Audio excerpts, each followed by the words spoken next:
Up until now, your tomato plants have been doing very well, but lately, in the heart of summer or at the start of summer, some of them have started to struggle.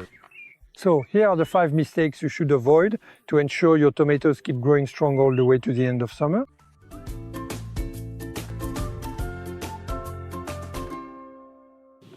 Whether your tomatoes are planted indoors, under a tunnel, in a greenhouse, or outside, you need to act quickly to address any problem. If you manage to collect your grass clippings, they're excellent to put at the base of your tomato plants. But be careful, when you add these clippings, if you pile them too thickly at the base, especially if they're fresh, there's a risk of rot on the stem at the base, and this rot can suffocate the roots. So grass clippings are great, but make sure to keep them slightly away from the tomato plant stem. The second mistake can come from mulching. Mulching is very useful. It helps retain moisture at the base of the tomatoes, but if it's too thick, that's not good. You should aim for 8 centimeters, 10 centimeters at most in thickness. If it's too thick, there's too much moisture at the base. And just like with grass clippings, you risk suffocating the roots. The third mistake is drip irrigation. Drip irrigation is useful because it allows you to concentrate moisture at the base of the tomato plant. However, at the start of the season, it's very effective because the root system is along the stem at the base, but as the plant ages, the roots tend to spread out. But if you always water at the base with your drip system, the root system doesn't develop. So every 2 weeks, you need to move the drip line at least 10 centimeters away, change its position. You should always leave a little slack.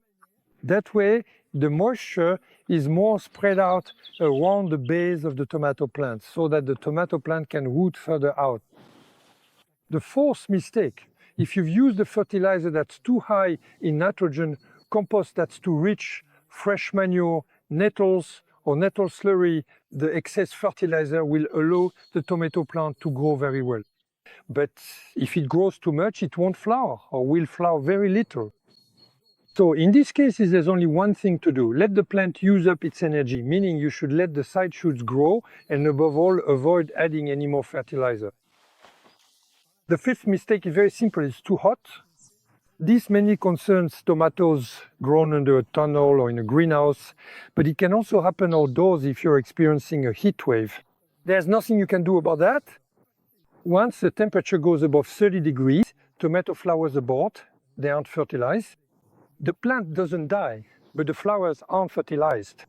And then if the temperature drops again, for example, in a tunnel, you open the doors wide, there's good ventilation, you try to provide some shade. At that point, the flowers will be fertilized and you can continue your production. So the moral is that excessive heat prevents the flowers from being fertilized. Now, the 5 mistakes I've given you are the 5 main ones. There are plenty of other problems that can occur. If it rains, there's blight, hail, too much rain, frost. So there are all sorts of factors that can cause the tomato plant not to develop properly.